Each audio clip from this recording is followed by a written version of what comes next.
Help me, please. I was poisoned. The words rasped from the man's throat as he collapsed against Murphy's diner counter, his designer suit jacket catching the harsh glare of fluorescent lights. Haley Clancy's fingers moved before her mind caught up, pressing 2 fingers to his carotid, tilting his head back, scanning for the telltale signs she'd memorized in desert field hospitals half a world away. "Sir, stay with me." Her voice came out steady, professional, betraying nothing of the alarm coursing through her veins. "What did you ingest?" His eyes, dark and sharp even through the haze of dying, locked onto hers with desperate intensity. "They poisoned me. My own people." His hand shot out, grip surprisingly strong around her wrist. "Don't call 911. They'll finish what they started." Every instinct Haley had screamed danger. The kind of danger that got soldiers killed. The kind she'd sworn she'd never walk toward again. But she saw the cyanotic blue creeping across his lips, the way his chest heaved with irregular desperation, the cold sweat that spoke of systems shutting down. Whatever lies this man might be telling, his body wasn't lying. He was dying. And 3 years ago, before the army destroyed her career and erased her name, she'd taken an oath. "Lou!" she shouted toward the kitchen, her waitress persona shattering like cheap glass. "Activated charcoal from the food safety kit and your EpiPen. Now." The cook's startled face appeared in the window, but Haley was already moving, her hands working with the muscle memory of 100 battlefield emergencies. She grabbed the supplies, dropping to her knees beside the stranger who smelled of expensive cologne and imminent death. "This is going to hurt," she warned, uncapping the EpiPen. "Everything hurts," he managed, and she drove the needle through his slacks into his thigh. The effect wasn't immediate like in movies.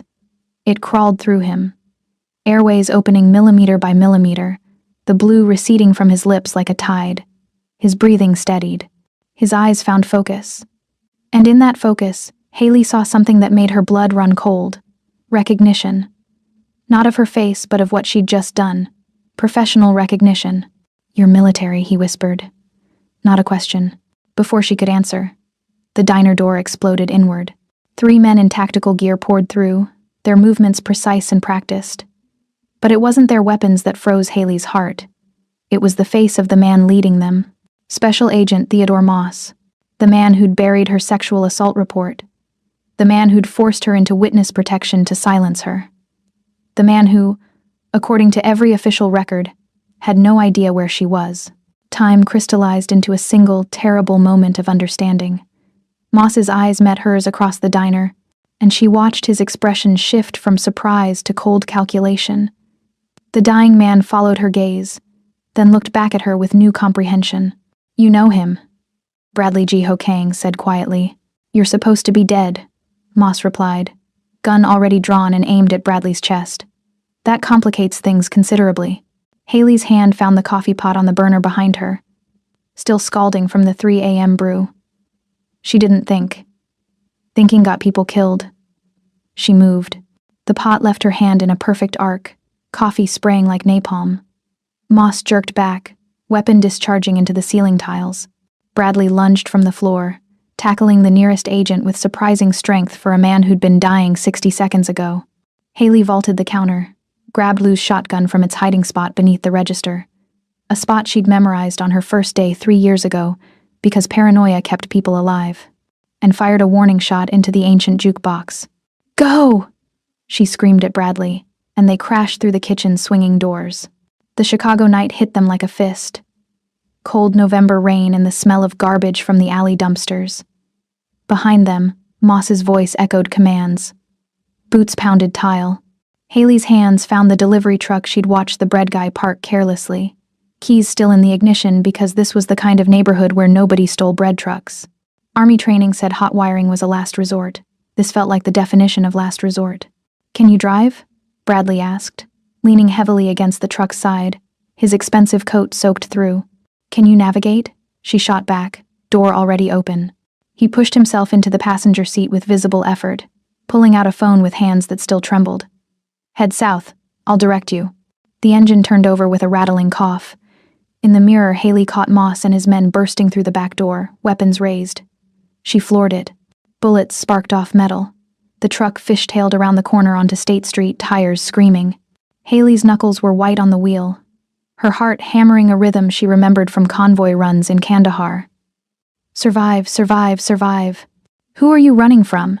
She demanded, taking a sharp turn that made Bradley grab the door handle. His head rolled against the seat, face still ashen despite the epinephrine coursing through his system. The FBI, the Korean mob, take your pick.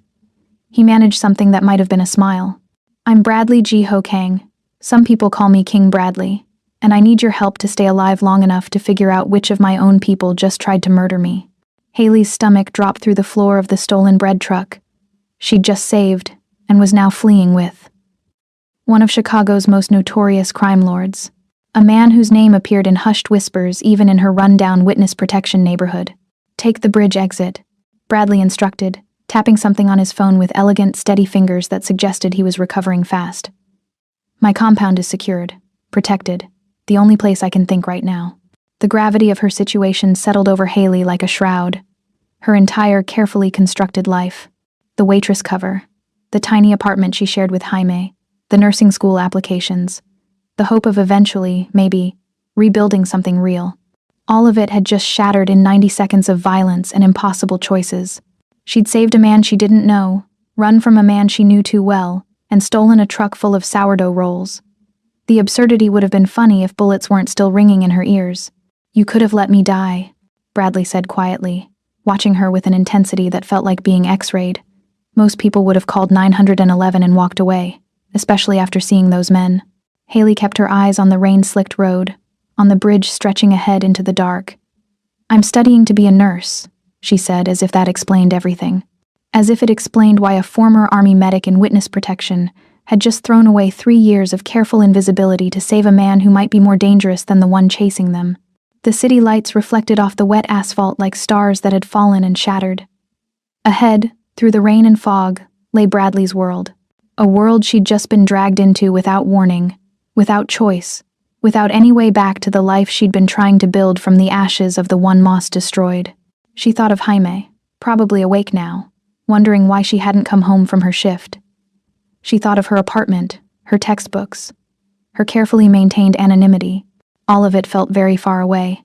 Safe house is 3 miles, Bradley said, his voice stronger now. Gate code is 4729. Guards will recognize the truck. I have cameras on every approach. Of course you do, Haley muttered. You saved my life tonight, he continued. That means something in my world. It means you're under my protection now, whether you want it or not. What if I don't want it? Then you're welcome to walk back to that diner and explain to Agent Moss why you helped me escape. His tone was almost gentle. But we both know that's not really an option anymore. He was right. God help her, he was right. The gates appeared through the fog. Massive iron things that whispered money and power and secrets. They opened silently as the truck approached, and Haley drove through into another world entirely. A world she couldn't leave. A world that might kill her. A world that somehow felt less like a trap than the one she'd just escaped. Welcome back, my beautiful souls and brave wanderers of the dark. Before we dive into this storm of loyalty, betrayal, and blood-deep love, hit that subscribe button. Like and share where you're watching from. Every click, every comment, every heartbeat of support keeps our stories alive in the shadows. Now, take a breath, steady your pulse, and step with me into a world where justice bleeds, secrets burn, and survival means everything. The compound's medical wing smelled of antiseptic and old money. Leather mixed with gauze, mahogany overlaid with the copper tang of blood. Haley's hands moved with precision she'd earned in sand and heat, checking Bradley's vitals while he drifted in and out of consciousness on the examination table. His pulse was steadier now. The epinephrine had bought him time, but time was all it had bought. Your name, he murmured, eyes still closed.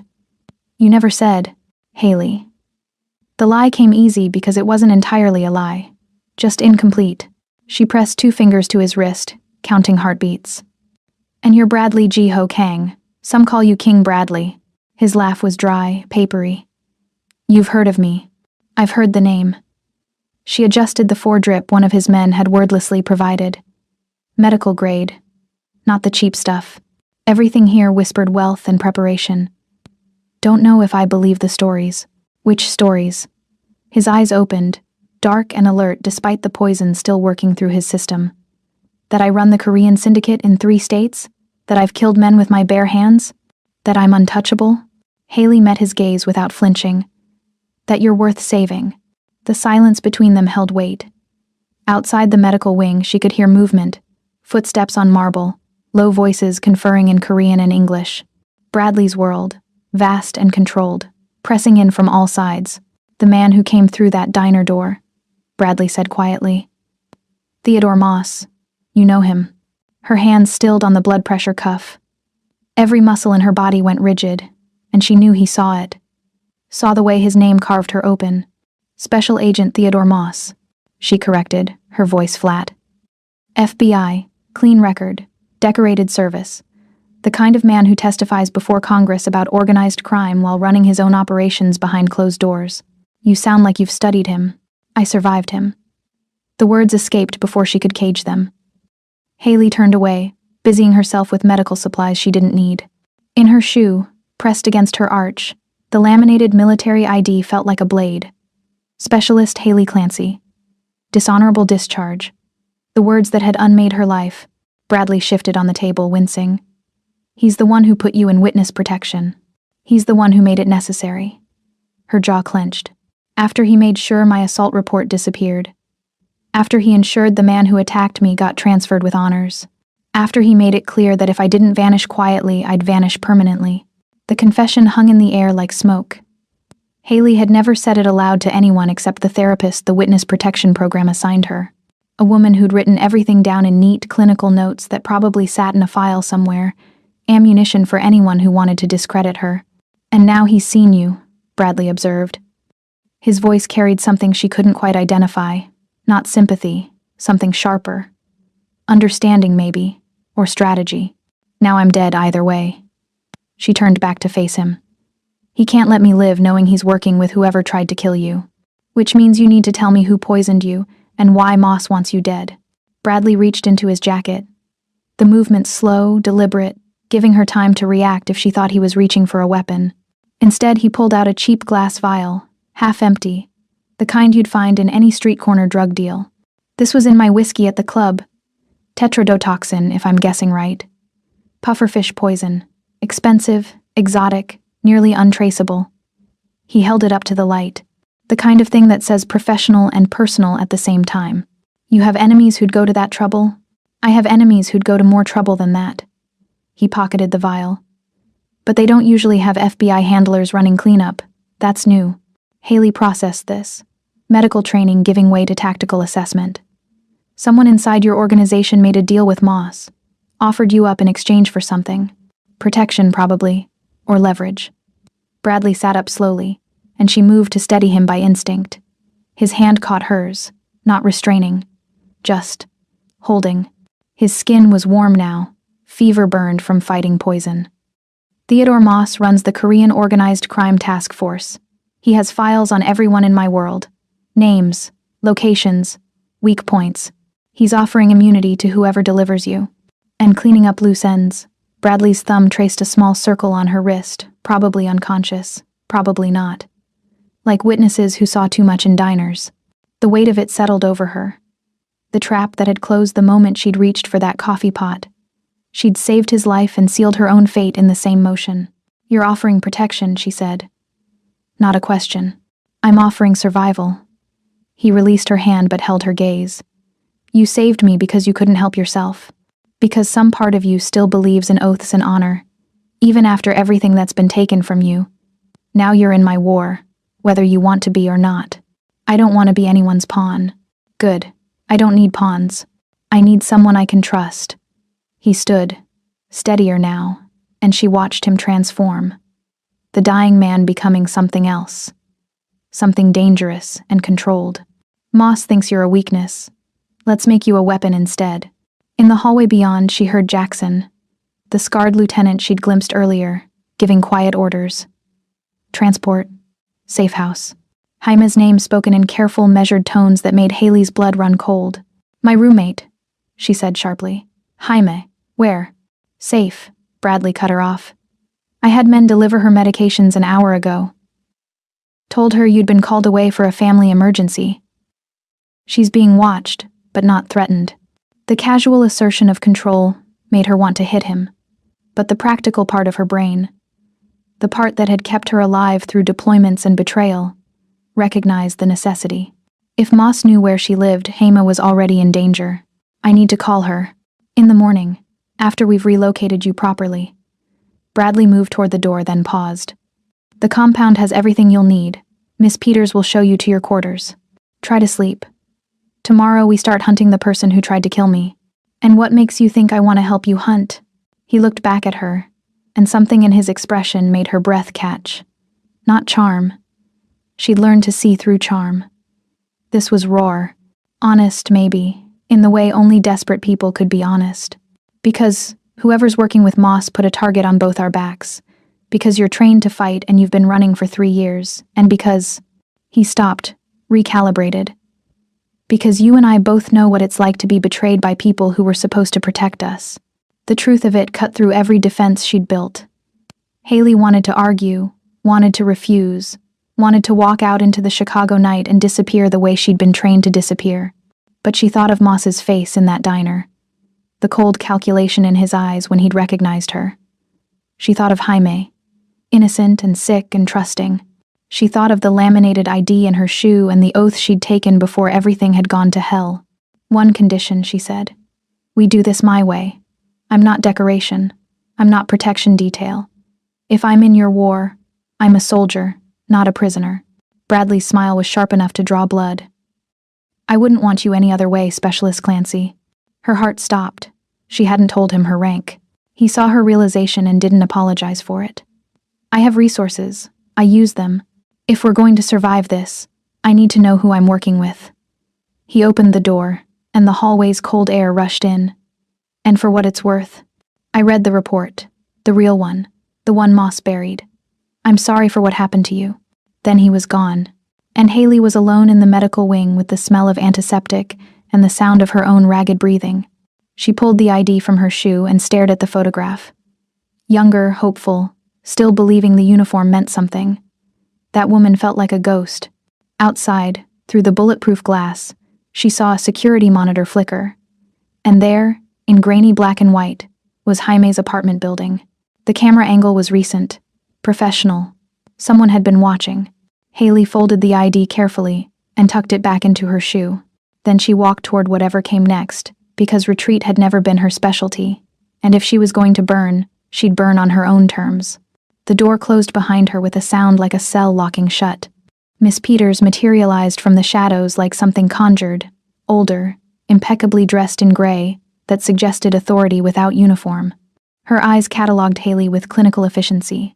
The borrowed clothes, the defensive posture, the way her gaze tracked every exit. This way. No warmth, no judgment either, just the smooth, practiced neutrality of someone who'd escorted dozens of strangers through these halls and learned not to wonder about their stories. The mansion revealed itself in stages. First, the medical wing's sterile functionality.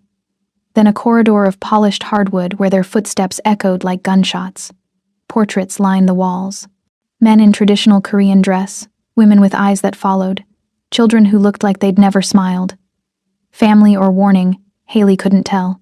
The air smelled different here than anywhere she'd lived in 3 years. Not just clean but curated. Leather and cedar, something that might have been jasmine, the faint metallic undertone of expensive security systems humming behind walls. Every surface gleamed, every corner held deliberate shadow. Money, yes. But more than that, control. This was a place where nothing happened by accident. Your quarters, Miss Peters announced, opening a door that probably cost more than Haley's entire witness protection stipend. The room stole her breath. Not because of the chandelier, though that hung like frozen starlight, or the bed that could sleep 4, or the view of Chicago's skyline through floor-to-ceiling windows. It was the contrast.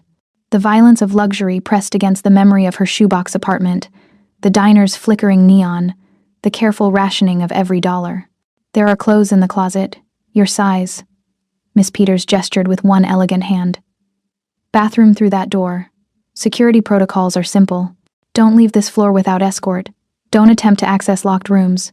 Don't touch the windows. Are they wired? A flicker of something. Approval, maybe. Crossed Miss Peters' face. Pressure sensors. Bulletproof glass. You'd survive a fall, but the alarm would wake everyone within 3 blocks. Good to know I'm a guest and not a prisoner. Mr. Kang prefers the term protected asset. Miss Peters moved toward the door. Someone will bring dinner shortly. I suggest you eat. Tomorrow begins early. She left before Haley could form a response. The door didn't lock, at least not from the outside. Small mercy or calculated psychology, Haley wasn't sure. Alone, she explored the space like she'd been trained to assess contested territory. The closet held clothes in her exact size. Jeans, soft shirts, a leather jacket that fit like it had been made for her body. Probably had been. Bradley's resources apparently extended to rapid custom tailoring. The bathroom was marble and gold fixtures, heated floors that made her toes ache after years of cheap linoleum.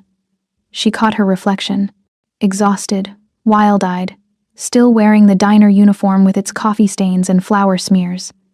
Evidence of the life she'd been living 2 hours ago.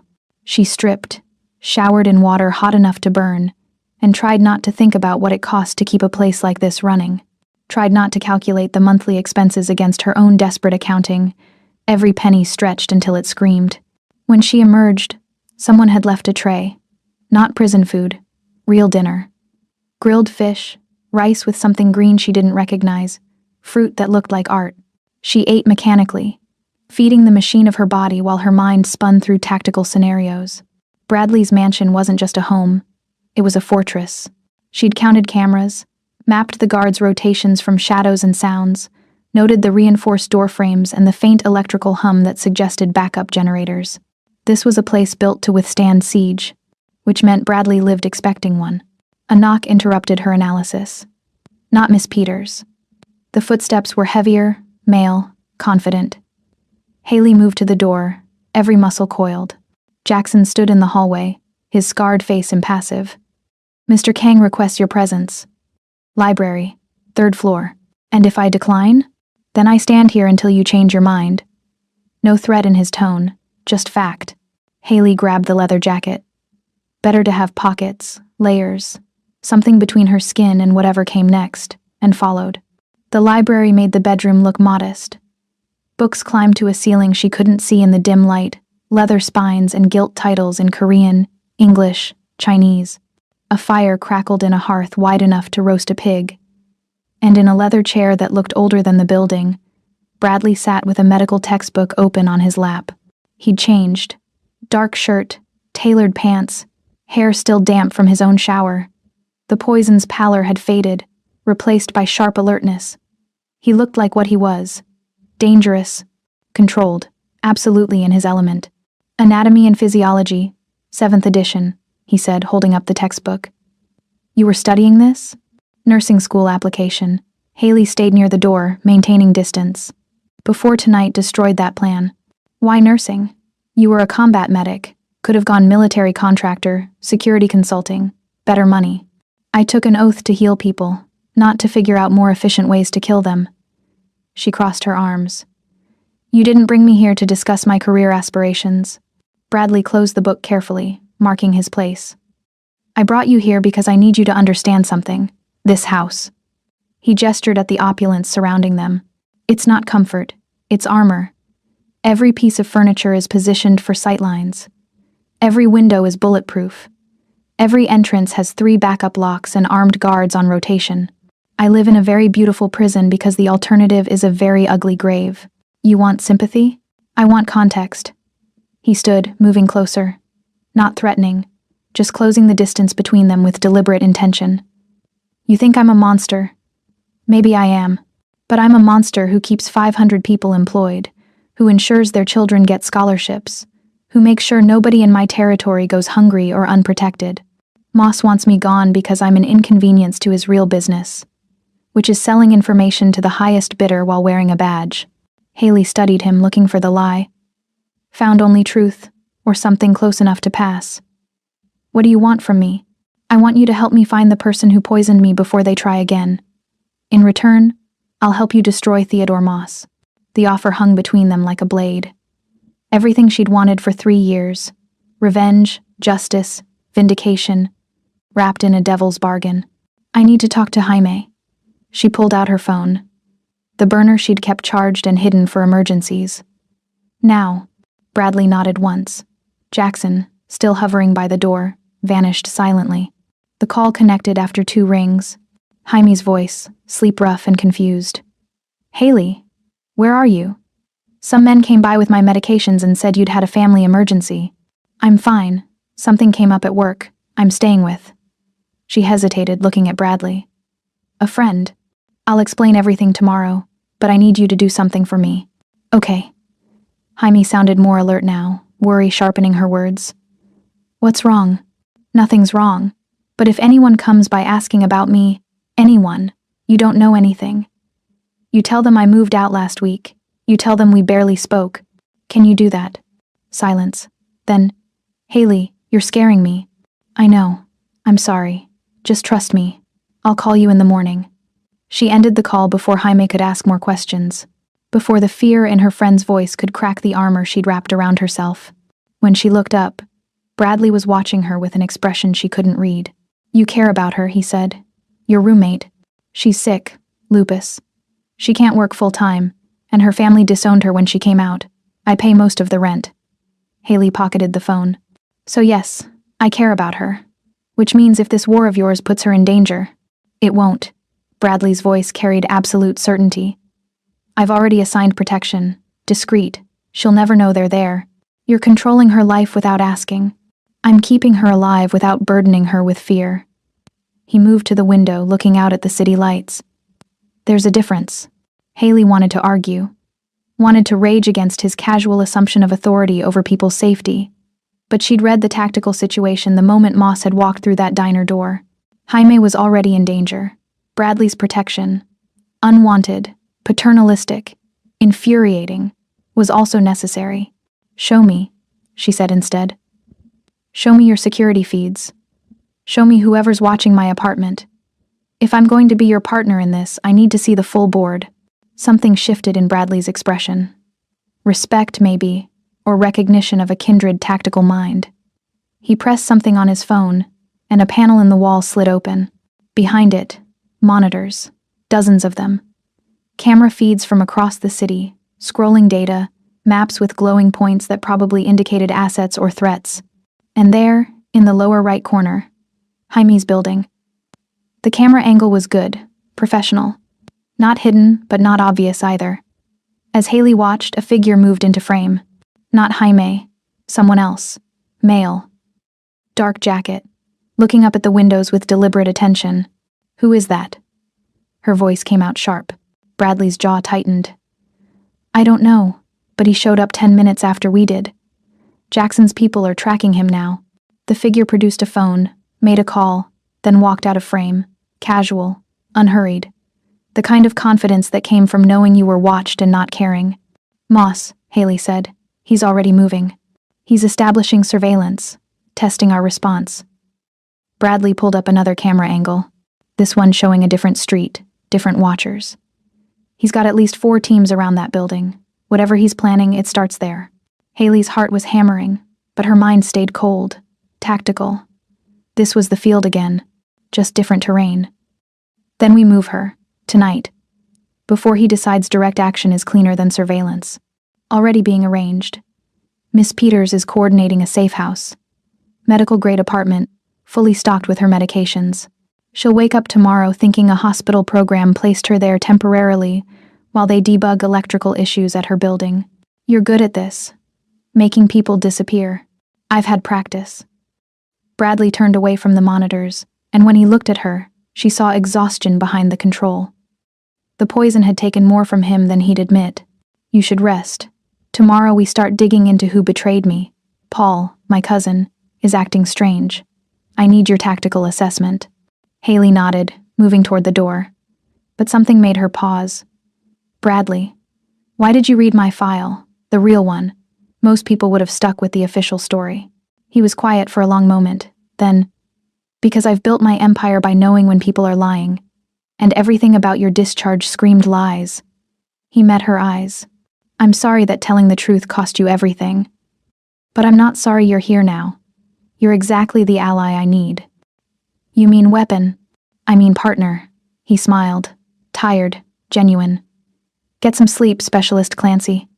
War starts at dawn. She left him there, surrounded by his screens and his beautiful prison, and walked back to her gilded cage. The room felt different now, not luxurious but strategic. She checked every corner, every shadow, mapping exits and vulnerabilities the way she'd been trained. Then she lay down on the bed and stared at the ceiling, listening to the vast house settle around her. Footsteps in distant corridors, the hum of security systems, the faint sound of rain starting against bulletproof glass, and beneath it all, the memory of Bradley's hand on her wrist, the careful way he'd catalogued her reactions, the intelligence in his eyes when he'd realized she was assessing him just as thoroughly as he was assessing her. This was dangerous ground. Not just the mob connections or Moss's vendetta, the human mathematics of trust forming between two people who'd been betrayed by everyone else. Haley closed her eyes and let exhaustion take her, knowing that tomorrow she'd become something new. Not the woman who'd fled in shame, not the waitress pretending at normalcy. Something harder, something capable of surviving Bradley's world, something capable of fighting back. Dawn broke over Chicago like a wound, red and raw and unforgiving. Haley woke to the smell of coffee and the sound of voices in the hallway, low and urgent, strategic. She dressed in the clothes Bradley had provided. Tactical pants with proper pockets, a shirt that moved, boots that fit. Someone had left her a shoulder holster, empty, and she stared at it for a long moment before strapping it on. Muscle memory, dangerous muscle memory. Downstairs, the mansion had transformed into a war room. The dining room table, probably antique, definitely expensive, was covered with laptops, printed surveillance photos, maps marked with red and blue ink. Jackson stood at one end, scarred face illuminated by screen glow. Miss Peters occupied another corner, speaking rapid Korean into a phone. And Bradley presided over it all, sharp and controlled in the morning light. He looked up when she entered. "Coffee's fresh. Breakfast if you want it. We're starting in 5. Haley poured coffee. Black, strong enough to strip paint, and positioned herself where she could see the whole room. "Old habits. Good habits. Situation," Bradley announced, and the room stilled. Last night's surveillance confirmed 4 FBI teams around Specialist Clancy's former residence. Moss is establishing a perimeter. He's not moving yet, but he's preparing. "For what?" Haley asked. "For you to make a mistake. Or for me to give you back." Bradley pulled up a photo on the central screen. Moss himself, taken from security footage. He looked exactly as she remembered. Silver-haired, expensive suit. Face that suggested trustworthiness and duty. The perfect lie. "He's offering a trade. You for information on my supply chains. And you said no. I don't negotiate with people who poison me." He advanced the slides. New faces appeared. Korean men, some she didn't recognize, one she did. The man from the camera feed last night. "This is Lee, one of Moss's informants. He's been feeding the FBI information on my operations for 6 months. We let him because his intel was harmless. Yesterday, that changed." Jackson stepped forward. "Lee received a direct order from Moss. Activate Phase 2. We intercepted the message but couldn't decrypt the specifics." "Phase 2 of what?" Haley studied the screen, tactical mind assembling patterns.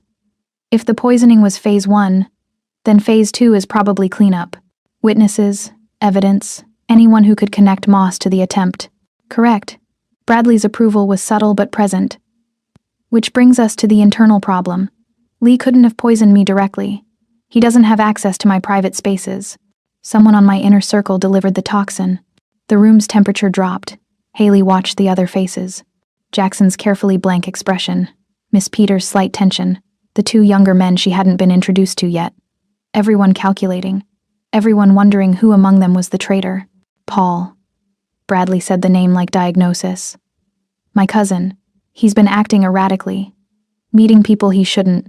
Spending money he hasn't earned." He pulled up more surveillance. A restaurant. Expensive.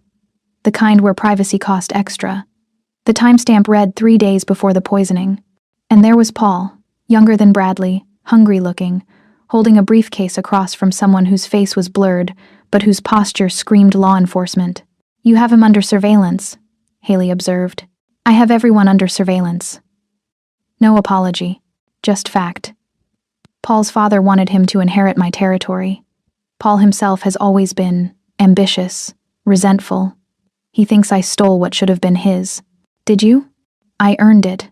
Bradley's tone suggested closed subject. But family politics don't interest me right now. What interests me is proving Paul's the leak before he tries again. Haley studied the photos, mind working through tactical scenarios. You need to test him, plant information, something valuable but false. See if it reaches Moss. Already planned. Tonight I'm holding a meeting, inner circle only. I'll announce a weapons shipment. Big enough to interest the FBI, small enough to fake. If Moss moves on it, you'll know Paul's your mole. Haley nodded. What do you need from me? I need you to observe. You're trained in intelligence assessment. You've worked with military interrogators. Tell me if Paul's lying or just paranoid. Bradley moved around the table toward her. And I need you armed. He produced a gun from somewhere. Sleek, black, perfectly maintained, a Sig Sauer, military grade. Her fingers remembered the weight before her mind could protest. I'm not, she started. You're exactly that. He pressed it into her hands, and the metal felt like coming home to a place she'd promised herself she'd never return. You saved my life because you have training and instinct. Don't pretend you're not dangerous just because you're trying to be good. The gun sat heavy in her holster. Familiar, terrible, right. Meeting's at 9 tonight. Until then, Bradley pulled up a new set of files. I need you to go through these, financial records, Paul's movements. See if you spot patterns my people missed. For hours, Haley worked. Numbers and dates and photographs blurred together, building a profile of a man desperate to prove himself. Paul wasn't subtle. His spending increased after each meeting with known FBI contacts. His alibis were thin. His jealousy was documented in a dozen intercepted messages. But something felt wrong. Too convenient. Too obvious. He's a patsy, she said finally, and the room looked up. Paul's not smart enough to run this operation. Look at his patterns. He's being managed. Someone's using him as a distraction. Bradley leaned over her shoulder, close enough that she felt his breath. Explain. Every move he makes is traceable. He's not even trying to hide. That's not how real intelligence operations work. Real moles are invisible. She pointed to a transaction. This payment from an FBI account. It's flagged for audit. Any competent handler would have used a cutout, unless they wanted us to find it. Bradley's voice went cold. Someone's framing Paul, or using him as bait.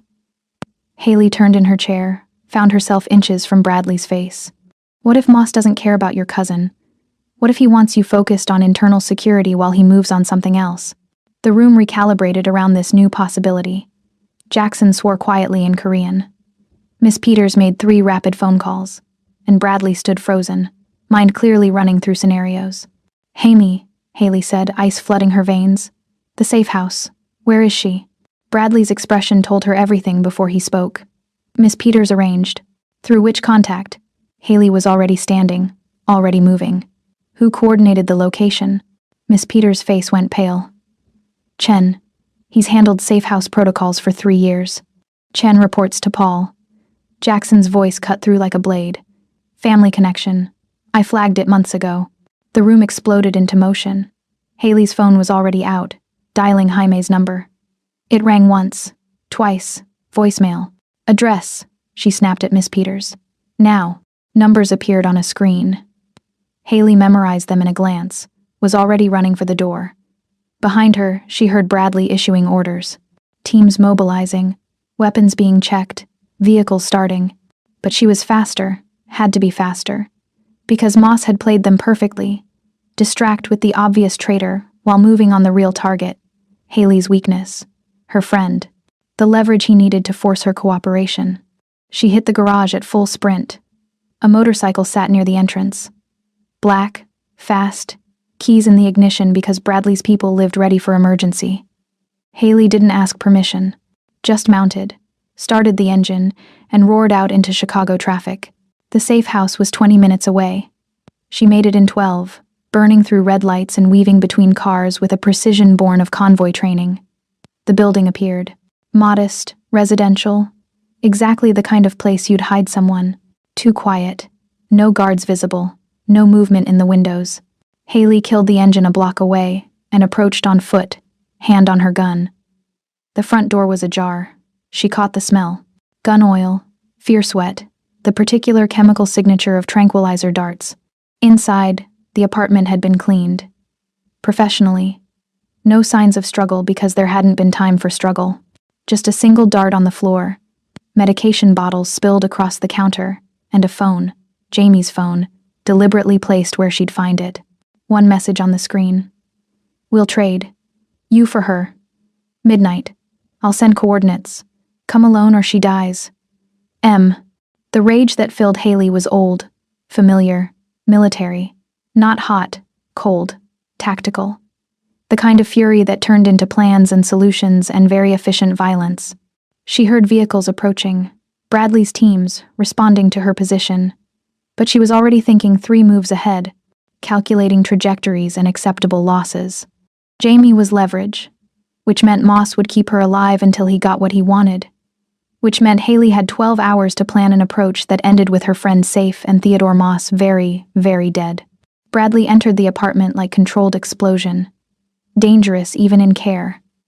His eyes found the phone, the message, her face. We'll get her back, he said. I'll get her back. Haley's voice was steady as surgery. He wants me. Fine. I'll give him what he wants. You walk into that trade. You're dead. Then I'm dead. She met his gaze without flinching. But Jaime lives. That's the math. That's not the only solution. Bradley moved closer, and she saw something in his expression she hadn't seen before. Not calculation. Emotion. Real, unfiltered concern. Let me help you. We plan this properly. We go in with overwhelming force. We do nothing, Haley interrupted. This is my fight. My friend. My mistake for staying in Chicago when I should have run the moment Moss appeared. She checked her gun, muscle memory taking over. You wanted a weapon. Congratulations. I'm about to be very, very sharp. Bradley caught her arm. Don't be stupid. This is what Moss wants. You isolated, desperate, making emotional decisions. I know. She pulled free gently. But sometimes the only way forward is through. You taught me that. This whole compound is armor against people trying to kill you. Well, I don't have armor. I just have speed and surprise and the willingness to do what's necessary. For a moment they stood in the gutted safe house, surrounded by Bradley's teams and the evidence of Moss's clinical efficiency. 2 people who'd been betrayed by institutions, by people they'd trusted, recognizing something fundamental in each other. Let me help, Bradley said again. Keeter, almost pleading. Haley's hand found his, squeezed once. You are helping. Keep digging into Paul. Find out who's really running him. When I get Jaime back, and I will get her back. We're going to need that information to end this. She released his hand and walked out, leaving Bradley Kang surrounded by his soldiers and his screens, watching her disappear into the Chicago morning like smoke. The warehouse smelled of rust and broken promises, diesel fumes mixing with the cold Chicago wind that whistled through gaps in corrugated metal. Haley stood in the center of the empty space, hands visible, weapon left in Bradley's SUV 3 blocks away because Tiana had insisted, alone, unarmed, or I disappear forever. The message had come through a burner number 2 hours after they'd returned from rescuing Jaime. 5 words that had stopped Haley's heart. Your sister wants to talk. Bradley had argued against it. Tactical suicide, obvious trap. You're walking into an execution. But Haley had seen something in that message. Some echo of the girl who used to braid her hair before school, who'd cried when their goldfish died, who'd promised to always be sisters no matter what. Footsteps echoed across concrete, not the hesitant shuffle of a frightened victim. Precise. Military. The kind of walk that said, I know exactly where every exit is. Tiana stepped from the shadows, and Haley's breath caught. Her sister had changed. Not just older, harder. The soft curves of adolescence had been carved into something lean and dangerous. Her hair was cut short, severe. She wore tactical pants and a jacket that suggested body armor underneath. But her eyes, those were still recognizable. Dark brown, like their mother's, except now they held nothing but ice. Brenda, Tiana said, using the name Haley hadn't heard in 3 years, the name she'd buried with her military career. Or should I call you Haley? I forget which lie you're living now. The words landed like bullets. Haley forced herself to breathe, to stay steady. Tiana, thank God, I've been looking for you for 3 years? Tiana's laugh was sharp enough to draw blood. Funny, because I've been right here, in Chicago, 10 miles from your little witness protection apartment, and you never once came looking. I couldn't. Haley took a step forward, watched Tiana's hand move toward her hip. Weapon there. Definitely weapon. She stopped. Moss told me you were dead. The car accident. The closed casket. I saw the forged death certificate? The planted evidence? Tiana circled her slowly, predator assessing prey. He showed me those too. Explained how you arranged it all. How you needed me gone so you could disappear clean. No family ties. No one to worry about. The accusation hit harder than any physical blow. Haley shook her head, pulled out her phone with slow, deliberate movements. That's not true. Look, I have proof. Messages I sent trying to find you. Records Moss altered. Tiana was close now, close enough that Haley could smell her perfume, something expensive and unfamiliar, nothing like the vanilla body spray she'd worn as a teenager. He showed me everything, Brenda. How you reported me as a runaway to cover your tracks. How you told the army I was unstable, a liability. How you chose your career over your family. No. The word came out strangled. I chose to report assault. I chose to tell the truth about what happened to me. And Moss buried it. He destroyed my career, forced me into witness protection, and told me you died to make sure I stayed quiet. Convenient story. Tiana pulled out her own phone, swiped through images, held it up so Haley could see. Documents, official, looking, with her signature forged at the bottom.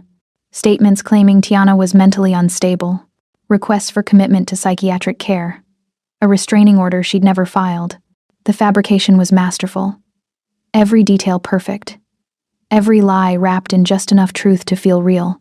You left me, Tiana said quietly, and for just a moment, the ice cracked, pain bled through. The kind of pain that came from years of believing you'd been abandoned by the only person who mattered. I was 16, alone, scared, and you just vanished. Like I meant nothing. Haley's vision blurred. I was trying to protect you. Everything I did. Protect me? Tiana's voice rose. You protected yourself. You ran away and let me think you were dead or worse. Do you know what that does to someone? Do you know how many nights I woke up screaming because I thought you'd killed yourself rather than face what happened to you? The rawness of it stripped away every defense Haley had built. She wanted to reach for her sister, wanted to gather her close the way she had when Tiana was little and afraid of thunderstorms. But the woman standing before her wasn't that girl anymore. Moss did this, Haley said, desperate now. He's been manipulating both of us. Tiana, please, just come with me. We can sort this out, we can. I'm not going anywhere with you. Tiana backed toward the shadows. Agent Moss saved me. He gave me purpose, training, a chance to become something more than the girl my sister abandoned. And now he's given me a choice. Help him finish what he started, or lose everything again. The trap snapped shut with perfect precision. Haley heard them before she saw them. Footsteps, dozens of them, converging from every entrance. Tactical teams, federal agents, Moss's people. I'm sorry, Tiana whispered, and this time the pain was real, cutting deep. But you taught me to survive. Whatever it takes. Then she was gone, melting into the darkness while armed men poured into the warehouse like floodwater. Haley ran. Not away, toward the one exit she'd mapped on entry, the loading dock with the broken lock and the alley beyond. Bullets sparked off metal behind her. Orders shouted in clipped federal speak. She vaulted a crate, rolled behind concrete pillars, moved with muscle memory that turned 3 years of waitressing back into combat instinct. The alley appeared through smoke and chaos.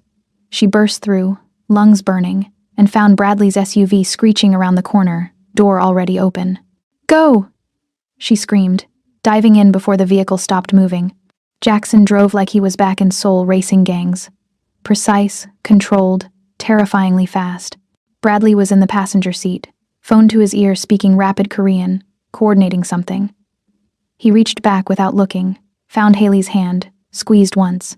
The touch steadied her, just barely.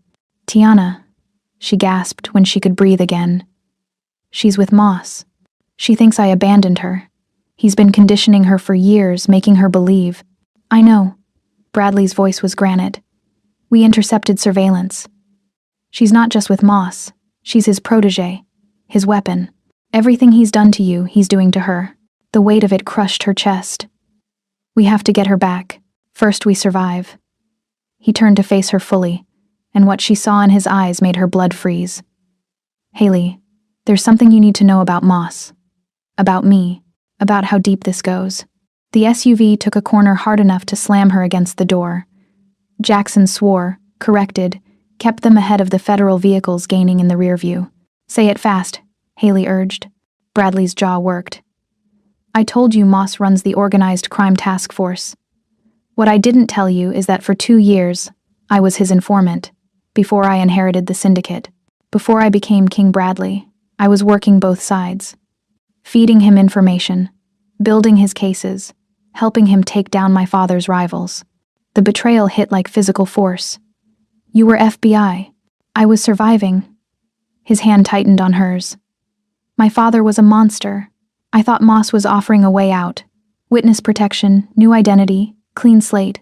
But he wasn't building cases. He was building leverage.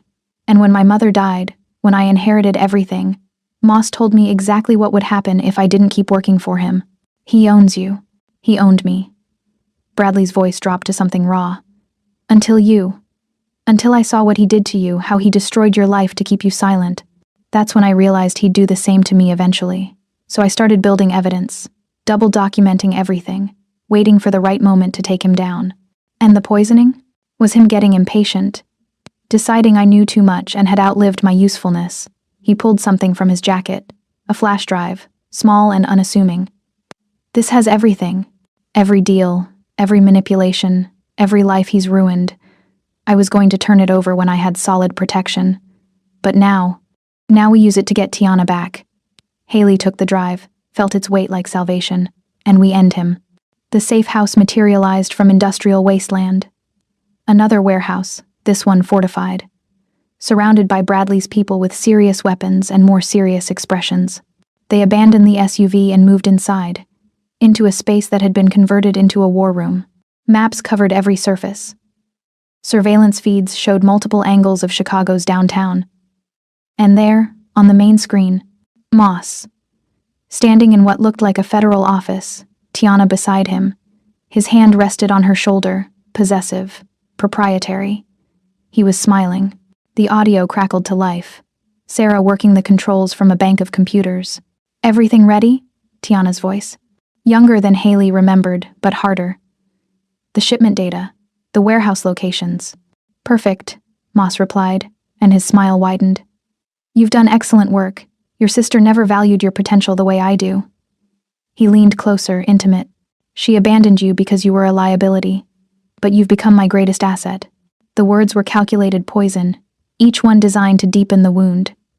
Haley watched her sister absorb them, watched her shoulders straighten with something that might have been pride or desperation or both. When do we move on, Kang? Tiana asked. Soon. Moss's hand slid from her shoulder to the back of her neck. Not quite threat, not quite caress. Ownership. But first we need to be sure your sister is eliminated. She's the only one who might break through your conditioning. The only one who might remind you who you really are.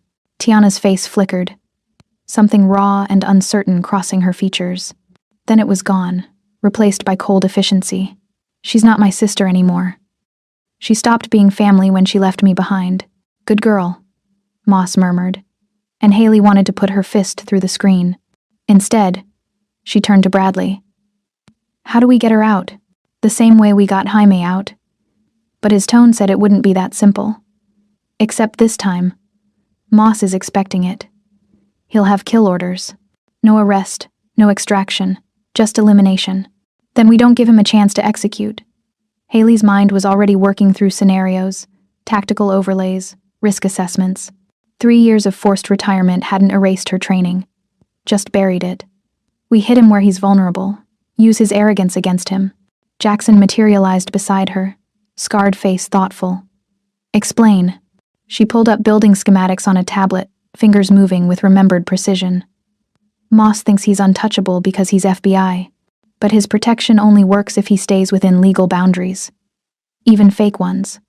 If we can force him into an actionable crime, one that's too public to bury, we give the real IA something they can't ignore. Bradley nodded slowly. Force their hand. Make Moss choose between exposure and Tiana. He'll choose himself, Haley said with certainty. Men like him always do. And when he does, we get your sister back. Bradley's hand found her face, tilted it up so their eyes met. This is going to cost everything we have. Every favor, every resource, every connection I've built. If we do this, if we go this hard at a federal agent. I know. She leaned into his palm, felt the calluses there, the warmth. But she's my sister, and you said we're partners. So either we do this together or... He kissed her. Not gentle, not soft. Desperate and claiming, his mouth against hers with bruising intensity. Like he was trying to memorize the taste of her before everything burned. When they broke apart, both breathing hard, he pressed his forehead to hers. Then we do it together, and if we survive... When we survive, she corrected. When we survive, he agreed. You and I are taking a very long vacation somewhere with no federal agents and no family drama. Deal. The surveillance screen flickered. Moss and Tiana were moving, heading toward the garage. The timestamp read 0400. 4 hours until dawn. That's our window, Jackson observed. He'll move her to a new location before the day shift arrives. Fewer witnesses. Haley studied the route, the timing, the vulnerabilities. We intercept the transport. Force the convoy off-route into our territory. Create enough chaos that real federal response is mandatory. And film everything, Bradley added. Every illegal move Moss makes, every order, every threat. Build a case so airtight that even his connections can't bury it. Sarah's fingers flew across keyboards. I can have drones in position. High definition, multiple angles. Upload to secure servers in real time so he can't destroy evidence. Do it. Bradley moved to the weapons rack, started selecting with practiced efficiency. Full tactical load, non-lethal where possible, but prepared for lethal response, Haley finished. She chose her own weapons, handgun, backup piece, tactical knife. The weight felt right. Felt like coming home to a place she'd promised herself she'd left forever. Outside, the city was still dark. 4 hours until dawn. 4 hours to save her sister. Destroy the man who'd destroyed both their lives.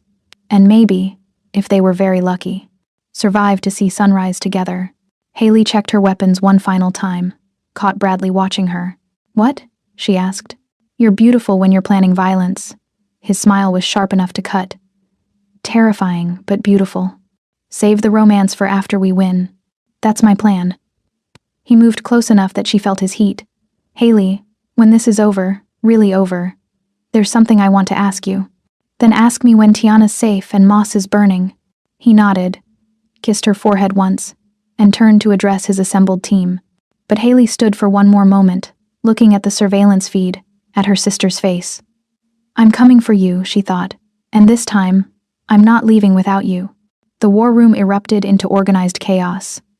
Teams mobilizing, equipment distributed, vehicles prepared.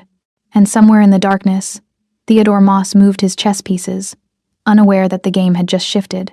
Dawn was coming, and with it, either salvation or annihilation. The garage beneath Moss's federal office building was a concrete tomb. Low ceilings, harsh fluorescent lighting, the smell of motor oil and institutional cleaning supplies. Haley crouched behind a support pillar, counting heartbeats, watching the elevator bay where Moss would emerge with Tiana. 0430, 30 minutes to sunrise. Her earpiece crackled with Jackson's voice. Teams in position, exit secured, say when. She clicked once. Received. Bradley was on the opposite side of the garage, positioned with 2 of his best shooters. Sarah monitored from the mobile command center 3 blocks away, drones hovering in darkened sky above, cameras rolling. Everything had to be perfect. One mistake and Tiana died. One wrong move and Moss walked free. The elevator chimed. Haley's muscles coiled. Her breathing slowed. Tactical calm, the kind she'd learned in Kandahar where hesitation meant casualties. Through the pillar's edge, she watched the doors slide open. Moss emerged first. Silver hair perfect even at this hour, suit pressed, weapon visible in shoulder holster. Behind him, 4 agents, tactical gear, serious faces. And between them, hands zip-tied in front, looking smaller than Haley remembered, Tiana. Her sister's face was blank. Not scared. Empty. The kind of expression that came from shutting down everything human to survive. She moved when directed, stopped when ordered, a puppet waiting for strings to pull. Moss's hand rested on her shoulder. "Almost there," he murmured. "New facility. Better security. No one will find you again." "I understand," Tiana replied. Flat. Robotic. Haley's jaw clenched. The conditioning was deep. Moss had spent years breaking her sister down, rebuilding her into something compliant. This wasn't going to be simple extraction. This was deprogramming under fire. Moss's team moved toward a black SUV parked in the corner. Standard federal vehicle, armored, tinted windows, probably GPS tracked. They'd accounted for that. Sarah had signal jammers ready, and Bradley's people had disabled the building's security feeds on a loop. "Now," Haley breathed into her mic. The garage lights died. Emergency backups kicked in seconds later. Dim red glow that turned everything into blood and shadow. Moss's agents reacted with professional speed, weapons drawn, circle formation around their principal and asset. But Bradley's team was faster. Smoke grenades detonated with soft pops. Thick white fog rolled across concrete, swallowing vehicles and pillars. Confusion spread. Agents shouting coordinates, Moss barking orders. Tiana silent in the center of chaos. Haley moved through smoke like water. Silent. Precise. She'd done this drill 100 times in training, another 100 in actual combat. Her body remembered even when her mind wanted to hesitate. First agent went down to a tranquilizer dart. Jackson's work, clean and efficient. Second stumbled into Bradley's ambush, taken out with brutal hand-to-hand that left him breathing but unconscious. Moss was pulling Tiana toward the SUV, using her as shield. "Federal agent!" he screamed into the smoke. "Stand down or I will shoot the hostage." Haley's blood turned to ice. Carefully, she circled, using parked cars for cover. Through gaps in smoke, she caught glimpses. Moss's gun pressed against Tiana's temple, her sister's face still blank, still empty. "Tiana," Haley called out, pitching her voice to Carrie. "Do you remember Mom's lullaby? The one about the rain?" Moss's head snapped toward her voice. "Brenda Clancy. Of course. Come out and I'll let her live. The rain falls soft on mountains high," Haley continued, ignoring him, moving closer. "The rain falls soft on you and I." "Shut up!" Moss's gun shifted from Tiana to sweep the garage. "I will kill you both." But Tiana's face had changed, just slightly. A flicker of recognition, confusion breaking through conditioning. "The rain will wash the tears away," Haley sang softly, emerging from smoke with hands raised, weapon holstered, making herself visible, making herself vulnerable. "And bring the sun another day." "Stop," Tiana whispered. Her voice cracked. "Stop, that's the song Mom sang when you were scared." Haley kept moving forward, step by careful step. "When Dad left, when you couldn't sleep, she'd hold you and sing until you felt safe again." "That's not." Tiana's face contorted. "You left me. You abandoned. I never left you." Haley was close enough now to see tears starting in her sister's eyes. "Moss told you I was gone. Told you I chose to disappear. But I was looking for you every day. Every single day for 3 years. Enough." Moss's gun came up, aimed at Haley's chest. "You're under arrest for." Bradley's shot was surgical. The bullet took Moss in the shoulder, his gun arm, spinning him sideways. He released Tiana, stumbled, went down hard. Agents emerged from smoke, but these were different. Federal tactical, real ones, called in by Sarah's anonymous tip about compromised agents in the garage. Their shouts overlapped. "Hands up, weapons down, federal agents." The trap within the trap snapped shut. Moss looked up from the concrete, blood spreading through his expensive suit, and saw his whole operation collapsing. Real FBI, drawn by reports of gunfire and compromised agents. Bradley's people melting into shadows before they could be identified. And Haley, crouched beside Tiana, cutting zip ties with a tactical knife. "It's okay," Haley whispered, gathering her sister close. Tiana was shaking. Deep, violent tremors that spoke of shock and breaking conditioning. "I've got you. You're safe now. I promise." "You left," Tiana sobbed against her shoulder. "You left and I was alone," and he said. He said you didn't want me. He lied. Haley held tighter, rocking slightly. He lied about everything. And I'm so sorry I couldn't find you sooner, but I never stopped looking, never stopped wanting you back. Federal agents were securing the scene, cuffing Moss, calling for medical. Sarah's drones had captured everything. Moss using a federal hostage as shield, his illegal orders, the whole conspiracy laid bare in high-definition digital evidence. Bradley appeared from the smoke, face grim but satisfied. Sarah's uploading to DOJ servers, multiple copies, it's over. But Moss was laughing. Wet, pained, bitter sound. You think this ends me? I have connections that go deeper than you can imagine. Judges, politicians, people who won't protect you anymore. Bradley crouched beside him, voice soft and lethal. Because we didn't just film this garage, we filmed everything. 3 years of surveillance. Every illegal deal. Every life you destroyed. Every law you broke while wearing that badge. He held up the flash drive.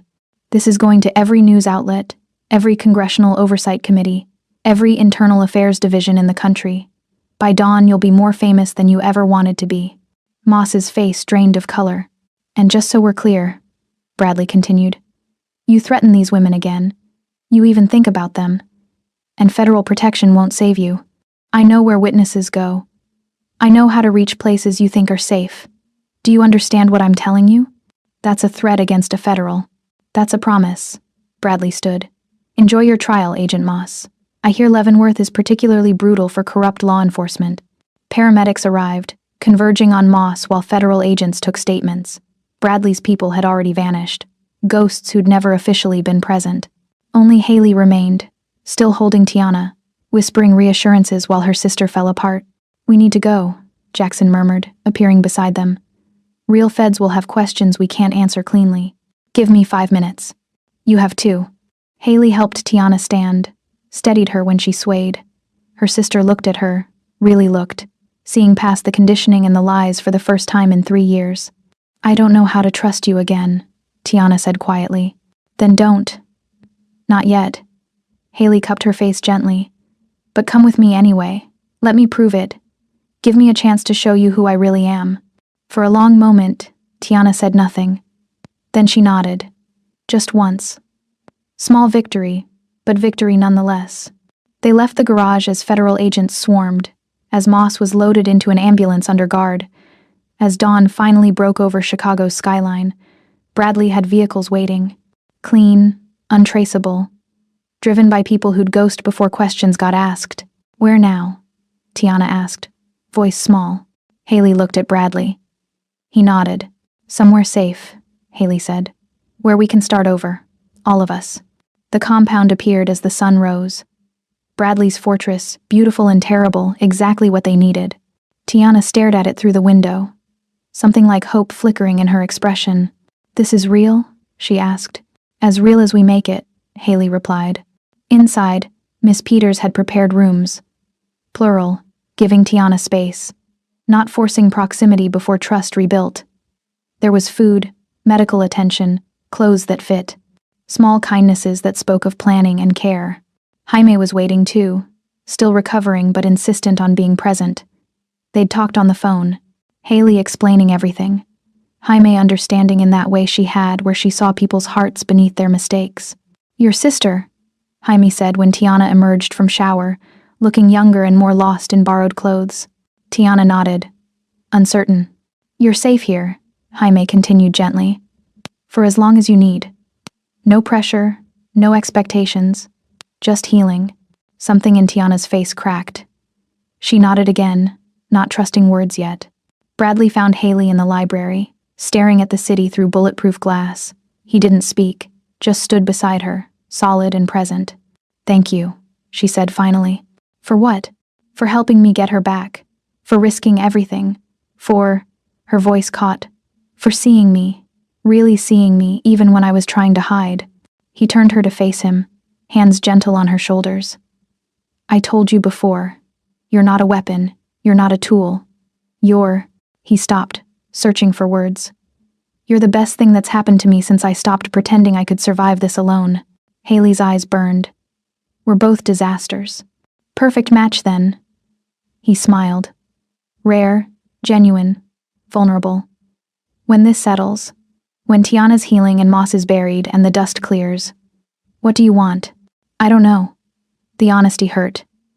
For 3 years I wanted revenge, then I wanted survival. Now. She looked toward where her sister was sleeping, safe for the first time in years. Now I just want to build something that lasts, something real.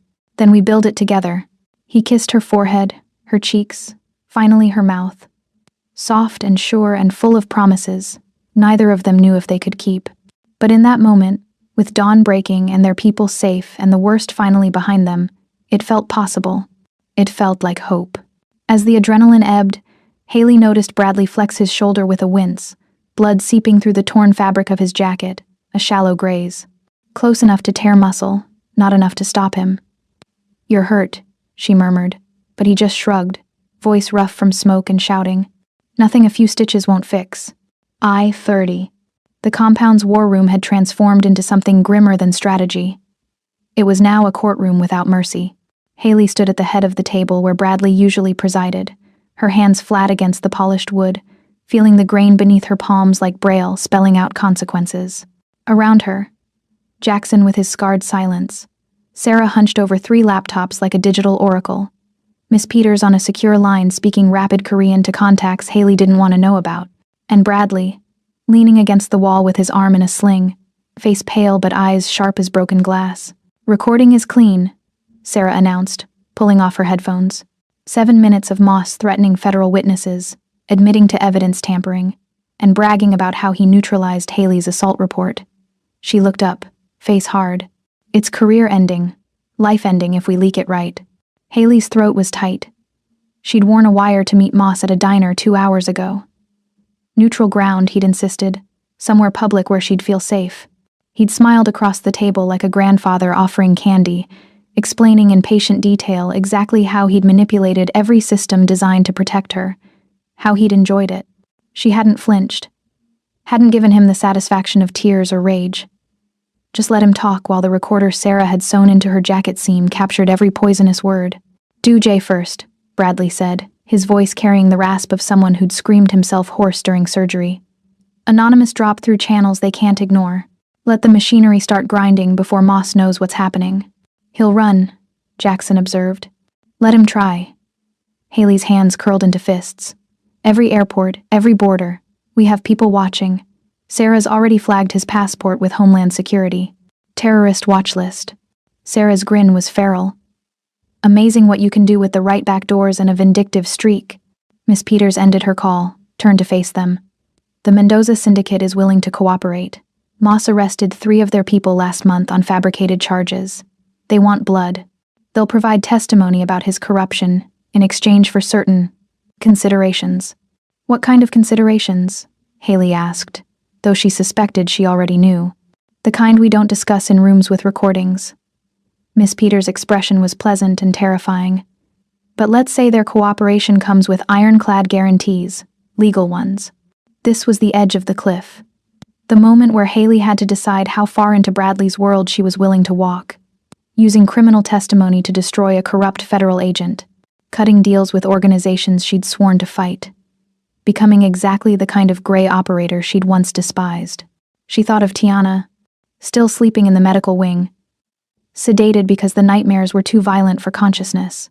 Thought of Jaime, relocated to a safe house in Wisconsin, afraid to leave her apartment even with guards posted. Thought of every woman Moss had silenced, every career he'd destroyed, every life he'd ruined while wearing his badge-like armor. "Do it," she said. "All of it. Whatever it takes." Bradley pushed off the wall, moved to stand beside her despite the pain etched in every line of his body. His good hand found hers, squeezed once. Solidarity or warning? She wasn't sure. Sarah dropped the package. "Jackson, coordinate with our people at O'Hare and Midway. I want eyes on every private airfield within 100 miles. Miss Peters, confirm the Mendoza testimony. Make sure they understand the timeline." Bradley's voice carried command that made even hardened criminals straighten. "Haley and I will handle the personal delivery." "Personal delivery?" Haley turned to face him. "We already recorded him. What else?" "Closure." His eyes held hers. "You need to look him in the eye when his world ends. Otherwise, this is just bureaucracy. I know you. You need to see him break. He was right. She hated that he was right. Moss's safe house was in Evanston, a quiet street with mature trees, and the kind of houses where lawyers and doctors pretended their lives were uncomplicated. Number 47 had a basketball hoop in the driveway and seasonal wreaths on the door. Camouflage purchased with other people's suffering. They approached at 9 p.m., late enough for darkness, early enough that neighbors wouldn't be asleep to hear screaming. Bradley drove despite his injury, navigating the suburban streets with the same cold precision he brought to everything else. In the back seat, Jackson checked his weapon for the third time. He's alone, Sarah confirmed through the earpiece. Heat signature shows one person, second floor, probably the bedroom. No security that I can detect, but he's FBI, Bradley finished. He'll have contingencies, panic button, burner phones, maybe a go bag near the door. Haley's hand rested on her own weapon. The Sig Sauer Bradley had given her, now familiar as her own skin. She'd stripped and cleaned it twice today, muscle memory and meditation wrapped together. The weight of it centered her. They parked 3 houses down, approached on foot through backyards, moving in the spaces between streetlights. The rear door of Moss's safe house had an alarm system, commercial grade, nothing Sarah couldn't bypass remotely. She killed it 30 seconds before they reached the entrance. Jackson went first, weapon raised, movements liquid and practiced. Bradley followed, slower but just as lethal. Haley brought up the rear, covering their backs, every sense hyper-aware of the suburban quiet that could shatter into violence without warning. Inside smelled like coffee and old books. Furniture that had been carefully selected to look worn and comfortable. The false authenticity of someone who'd studied how normal people lived. They cleared the first floor in silence, hand signals and tactical spacing, finding nothing but empty rooms and carefully maintained lies. Upstairs, light bled from under a door, television noise, news broadcast, someone talking about upcoming elections. Haley's heart hammered against her ribs, adrenaline sharpening everything to crystal clarity. Bradley positioned himself beside the door, met her eyes, counted down on his fingers. 3, 2, 1. The door opened under Jackson's boot. One solid kick that tore it from the frame. They flooded in, weapons raised, and found Moss sitting on the bed in pajamas and reading glasses, looking less like a federal agent and more like someone's disappointed grandfather. Haley. He removed his glasses slowly, folded them with deliberate care. I wondered when you'd come, though I expected more subtlety. Breaking and entering isn't really your style. Neither is destroying innocent lives, she replied, voice steady as surgery. But here we are. Moss's eyes tracked to Bradley, to Jackson, back to her. You've aligned yourself with criminals. The woman who once took an oath to serve and protect is now breaking into federal safe houses with mob enforcers. How far you've fallen.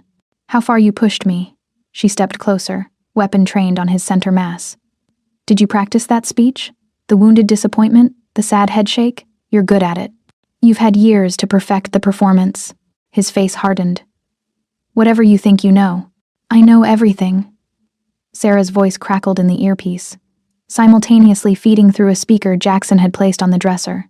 I'm uploading your recorded confession to DOJ servers now.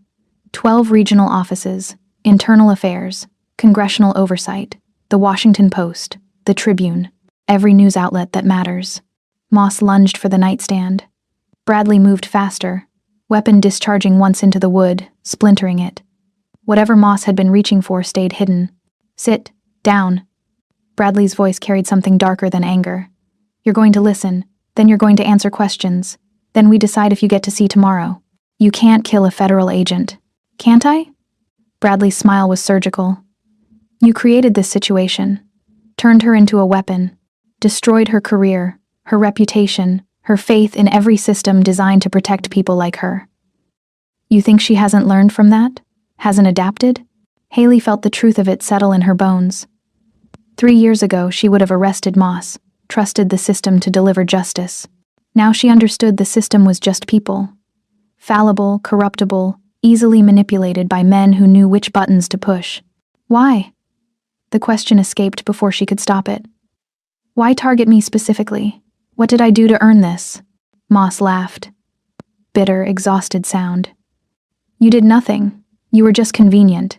Young, idealistic, trusting enough to file that assault report through official channels. Perfect test case to see if I could bury something completely. He leaned back against the headboard. And I could. So easily. Changed a few files, transferred some personnel, made sure your chain of command understood the priorities. You were an experiment, Haley. Nothing personal. The casual cruelty of it stole her breath. Not even hatred. Just bureaucratic convenience. Her life destroyed because he wanted to prove he could. Tiana. Her voice came out strangled. What about my sister? Collateral. He shrugged. She was looking for you after you disappeared. Made too much noise. Asked too many questions. I couldn't have her stumbling into your witness protection by accident. So I recruited her. Told her you'd abandoned her. Gave her purpose, training, family. She became useful. Bradley's weapon shifted slightly, readjusting aim from center mass to head. Execution positioning. Haley saw the calculation in his eyes, the cold assessment of whether Moss would be more valuable dead or in custody. Don't, she said quietly. Not to Bradley. To herself. To the part of her that wanted blood and fire and permanent solutions. We do this right. Right? Moss's laugh was ugly. There is no right. The system you believed in. I am the system. Me and 1,000 others like me. All protecting our interests. All making sure the machinery runs smooth. You can expose me, arrest me, parade me through courts and hearings. But nothing changes. Someone else will take my place. Someone smarter who learns from my mistakes. Maybe. Haley lowered her weapon, holstered it with deliberate care. But they'll know what happens when they target the wrong person. They'll know some of us fight back. And maybe that makes the next one think twice. Sarah's voice crackled again. Upload complete. DOJ has received everything. I'm getting confirmation from 6 different offices. They're moving now. Federal marshals are being dispatched to this address. ETA 12 minutes. Moss's face drained of color. You called them here? We called everyone here. Bradley gestured to Jackson, who pulled out his phone and began recording. Now you're going to confess. On camera. Everything you did to Haley, to Tiana, to every person you destroyed. Names, dates, methods. And you're going to do it willingly because if I don't, you kill me. Moss's voice was flat. That's the threat. If you don't, Haley corrected, I disappear. Bradley disappears. And you spend the rest of your life wondering if we'll come back. Wondering if every shadow holds someone you've wronged. Wondering if your protection will last forever, or just until someone more powerful decides you're a liability. She moved closer, crouched so they were eye level. You made me into something harder than I was. Congratulations. Now live with the consequences. For a long moment, Moss stared at her. Then, slowly, he began to talk. The confession spilled out like poison lancing from a wound. Names of people he'd destroyed, methods he'd used, systems he'd corrupted. Jackson's camera captured everything in HD clarity, while Sarah simultaneously streamed it to encrypted servers scattered across 3 continents. By the time sirens became audible in the distance, Moss had sealed his own fate more thoroughly than any trial could. Bradley and Jackson melted away through the back door before federal marshals crashed through the front. Haley stayed, weapon on the floor, hands visible, letting them arrest her alongside Moss because this part had to be public. The woman who'd been destroyed by corruption standing beside the man who'd destroyed her, both in custody, both facing justice. The difference was which one of them had evidence and which one had confessions. The holding cell smelled like industrial cleaner and fear. Metal bench cold against Haley's back, fluorescent lights humming their mechanical lullaby. She'd been here 6 hours, processed through intake with the mechanical efficiency of systems that didn't care about context. Her phone had been taken. Her weapon. The leather jacket Bradley had given her, now catalogued as evidence in whatever case they were building. She sat in borrowed county jumpsuit orange, hands folded in her lap, and waited. The door opened with a metallic shriek. Not a guard. A woman in expensive suit, briefcase in hand, face carrying the particular exhaustion of lawyers who specialized in impossible cases. Haley Clancy. She sat on the bench without asking permission, opened the briefcase with practiced efficiency. My name is Rebecca Santos. Bradley Kang hired me approximately 7 hours ago. I've reviewed your case, and we need to talk. Am I under arrest? Technically, You're being held for questioning regarding unlawful entry, conspiracy, and about 6 other charges the U.S. attorney is considering. Santos pulled out documents, spread them between them like cards. Realistically, your leverage. They want Kang. They think if they pressure you, flip you, offer you deals, you'll give him up. I won't. I know. Santos's smile was sharp. Which is why we're not playing their game. Here's ours. She tapped the first document. Moss's recorded confession has been authenticated by 3 independent forensic analysts. The DOJ's Internal Affairs Division is opening a full investigation. The Washington Post is running the story in tomorrow's morning edition. By noon, every news outlet in the country will be covering the biggest federal corruption scandal in a decade. Haley's chest tightened. Tiana, my sister, is she protected? Bradley moved her to an undisclosed medical facility with armed security and doctors who specialize in deprogramming. She's safe, healing. Santos's expression softened fractionally. Your roommate Jaime is also secure. Milwaukee, new apartment, full security detail. The relief nearly broke her. 3 people she loved, protected despite the chaos. Maybe Bradley's world wasn't entirely poison. What about me? That's the interesting part. Santos pulled out another document, this one dense with legal language. Your military discharge. The DoD received copies of Moss's confession, including the parts where he admits to burying your assault report and forcing your dishonorable discharge to silence you. She slid the paper across. They're prepared to overturn it. Honorable discharge, back pay for 3 years, full benefits restoration, and a formal apology. Haley stared at the words without reading them, her vision blurring. Just like that? Just like that. Turns out when the evidence is overwhelming and the media is watching, bureaucracies move fast. Santos tapped another page. There's more. The assault case against the soldier who attacked you. They're reopening it. His transfer orders are being investigated. Names of everyone who participated in the cover-up are being compiled. Will anyone actually face consequences? Some will. Most won't. Santos's honesty was brutal but clean. The military protects its own.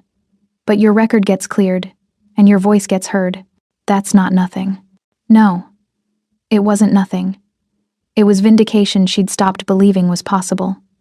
But it didn't undo 3 years of hiding, of shame, of believing she'd deserved the destruction. When do I get out of here? Right now. Santos stood, gestured to the door. They're dropping all charges. Insufficient evidence, prosecutorial discretion, take your pick. You walk out this door, press is waiting, and you get to tell your story. Or you slip out the back with me, avoid the circus, and rebuild in private. Your choice. Haley stood slowly, legs stiff from the metal bench. Through the small window in the door, she could see the holding area's fluorescent sprawl. Other women in orange jumpsuits, guards processing paperwork, the machinery of law enforcement grinding through its perpetual cycle. Back door, she decided. I've had enough of being public entertainment. Santos nodded like she'd expected that answer. They navigated through corridors that smelled like sweat and bureaucracy, through security checkpoints, where Santos's credentials opened doors without questions. Finally, an exit that led to underground parking. And there, leaning against a black SUV like he'd been carved from shadow, Bradley waited. His arm was still in the sling, face still carrying the pallor of someone who'd bled too much too recently, but his eyes found hers across the concrete expanse, and something in her chest unlocked. She walked to him, didn't run, wouldn't give anyone watching that satisfaction. Just moved with deliberate purpose until she stood close enough to feel his heat. You hired a lawyer before checking if I wanted one, she said. You're welcome. His good hand rose, traced the edge of her jaw with careful reverence. How do you feel? Like I've been processed through industrial machinery. She leaned into his touch despite the public space, despite Santos waiting discreetly by the SUV's passenger door. But alive, free, vindicated. She paused, exhausted. Then let's go home. Home, the compound, fortress and prison, and unexpected sanctuary all wrapped together. The place where Tiana was healing, where Bradley's people moved with deadly efficiency, where Haley had somehow carved out space that felt like belonging. They drove through Chicago's morning traffic, Bradley navigating one-handed while Haley watched the city slide past her window. The same streets she'd walked as a waitress, the same neighborhoods she'd learned to navigate in witness protection. Everything looked different now. Not because the geography had changed, but because she had. Moss is being arraigned today, Bradley said quietly. Full media circus. Federal prosecutors are requesting remand without bail. Flight risk, obstruction concerns, the works. Will they keep him locked up? For now, maybe permanently if the charges stick. He glanced at her. How does that feel? Haley considered the question honestly. Hollow. I thought I'd feel triumphant, but mostly I just feel tired. Like I've been carrying something heavy for so long that even setting it down hurts. That's normal. Justice doesn't fix everything. It just stops the bleeding. His hand found hers, squeezed gently. Give yourself time to grieve what you lost. Celebrate what you got back. Feel whatever you need to feel. The compound appeared through morning haze. Gates opening silently. Guards nodding recognition as they passed. Inside, the world shifted from urban chaos to controlled sanctuary. Manicured grounds. Security cameras tracking their approach. The mansion rising like something from another century, beautiful and dangerous and explicitly designed to keep certain people out while keeping others protected. Miss Peters met them at the entrance, face professionally neutral. Your sister is awake. She's asking for you. Haley's heart kicked against her ribs. Is she okay? Physically, yes. Emotionally. The doctors say she's processing. Deprogramming is slow work. She has moments of clarity followed by episodes where Moss's conditioning reasserts itself. Miss Peters' expression softened fractionally. But she knows you're real now. Knows you didn't abandon her. That's progress. Bradley's hand pressed against Haley's lower back. Subtle support. Go. I'll be in the library when you're ready to talk. She climbed the stairs to the medical wing, each step feeling heavier than the last. Through the door, down the antiseptic hallway, to the room where her sister was recovering from 3 years of psychological torture. Tiana sat by the window, wrapped in blankets despite the room's warmth, staring out at the compound's gardens. She'd cut her hair, choppy, uneven, like she'd taken scissors to it herself in some moment of desperate autonomy. The resemblance to their mother was stronger now. Something about the angle of her jaw, the way her shoulders held tension. Hey, Haley said softly from the doorway. Tiana turned. Her eyes, dark brown, familiar, home, tracked Haley's movement as she entered, and sat in the chair positioned carefully out of grabbing distance. The doctors had warned about unpredictable responses, conditioned reflexes that might turn violent without warning. You came back, Tiana whispered. I never left. Not really. Not in any way that mattered.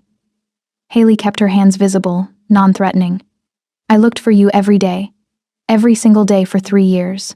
He showed me proof you abandoned me. Documents. Video. Tiana's voice cracked. But they were lies. All lies, weren't they? All lies. Tiana's face crumpled. The crying came suddenly, violently. 3 years of grief and confusion and rage pouring out in ugly, gasping sobs. Haley moved without thinking, gathered her sister close despite the doctor's warnings, held her while she shook apart. I'm sorry, Tiana choked out between sobs. I'm so sorry I believed him. I should have known you'd never leave me. Should have trusted. You were 16 and terrified and alone. You survived the only way you could. Haley rocked her gently, the motion automatic from years of being the older sister. This isn't your fault. None of this is your fault. They sat like that until Tiana's crying softened to exhausted silence. Until the sun shifted angles through the window, painting them both in gold. Until the space between them felt less like chasm and more like bridge. Fragile, incomplete, but present. What happens now? Tiana asked finally, pulling back to look at Haley's face. Moss is arrested. You're vindicated. But I'm... She gestured to herself, helpless. I'm broken. He broke me. How do I come back from that? 1 day at a time. 1 hour if that's all you can manage. Haley wiped tears from Tiana's face with her thumb. You stay here where it's safe. You work with the therapists. You let me be your sister again. And eventually, maybe not soon, but eventually, you remember who you were before Moss got his hands on you. What if I can't? What if he's carved something permanent into me? Then we build around it, make something new from what's left. Haley's voice carried certainty she didn't entirely feel. You're not broken beyond repair. You're just wounded, and wounds heal if you give them time. Tiana studied her face for a long moment. You're different. Harder. Scarier than I remember. Yeah, I am. No point lying about it. The world made me harder. Bradley's world especially. But I'm still your sister. Still the person who taught you to ride a bike and helped you study for algebra tests, and promised to always protect you. She squeezed Tiana's hands. I failed at that. Let Moss take you. But I'm here now, and I'm not leaving again. A knock interrupted. One of the medical staff, apologetic but firm. Visiting hours are over. Tiana needs rest. Haley stood reluctantly, but Tiana's grip on her hand tightened. You'll come back tomorrow? Every day until you're sick of me. I won't ever be sick of you. Tiana's smile was watery but genuine. I love you. I never stopped loving you, even when I thought I hated you. I love you too. Always have. Always will. Haley kissed her forehead gently. Sleep now. Dream good dreams. I'll be here when you wake up. She left before her own composure cracked, navigating back through the compound's corridors toward the library where Bradley waited. The door was open, fire crackling in the hearth, and he stood silhouetted against the flames like something from darker fairy tales. How is she? He asked without turning. Healing. Slowly. Painfully. But healing. Haley moved to stand beside him, staring into the fire's hypnotic dance. Thank you, for protecting her, for bringing her here. For, her voice caught. For everything. You don't need to thank me. He turned to face her fully, good hand rising to cup her face. This is what partners do, protect each other's people, fight each other's battles. Is that what we are? Partners? What do you want us to be? The question hung between them, weighted with everything unspoken. The compound's luxury pressing against her working-class roots. His criminal empire versus her military honor code. The violence they'd both committed, the lines they'd crossed, the future they might build from ashes and blood. Haley reached up, covered his hand with hers. I want us to be honest. No more secrets. No more manipulation. If we do this, if we try to build something real, it has to be built on truth. Truth. Bradley's laugh was soft, almost bitter. Truth is, I'm terrified of you. Terrified you'll wake up one morning and realize what you've aligned yourself with. Realize you could do better, be better, somewhere far from this world. His thumb stroked her cheekbone. Truth is, I'm selfish enough to want you here anyway. Want you in my war room, my bed, my life. Want you so badly it frightens me. Her breath caught. Truth is, I should walk away. Should take Tiana and Jaime and disappear into some quiet life where nobody shoots at us and federal agents don't ruin everything. She leaned into his palm. Truth is, I don't want to. You make me feel dangerous and capable and seen in ways I'd forgotten were possible. And that's probably unhealthy and definitely complicated. But it's true. Bradley's forehead pressed against hers. So where does that leave us? Here. For now. Building something neither of us fully understands yet. She pulled back just enough to meet his eyes. With boundaries, with honesty, with the understanding that this could explode in our faces at any moment. I can work with that. His smile was small and genuine and entirely unguarded. Stay with me, not as an ally or asset or temporary partner. Stay because you want to. Build whatever this is together. One condition, Haley said. Name it. I want to finish nursing school, work real medicine, help people who aren't wrapped up in mob politics. I need that part of myself to stay clean. Done. I'll fund it personally. Best programs in the country. Your choice. He moved closer, hand sliding from her face to the back of her neck. Anything else? Kiss me. Like you mean it. Like we might actually survive this and have tomorrow to regret it. Bradley kissed her. Not gentle. Desperate and claiming and raw with everything they'd survived together. His mouth against hers tasting like smoke and coffee and promises neither of them knew how to keep. Her hands fisted in his shirt, pulling him closer despite his injury, needing the solid proof of him alive and present, and choosing her despite every logical reason not to. When they finally broke apart, both breathing hard, he smiled against her lips. Come upstairs. Let me show you honest. Let me show you real.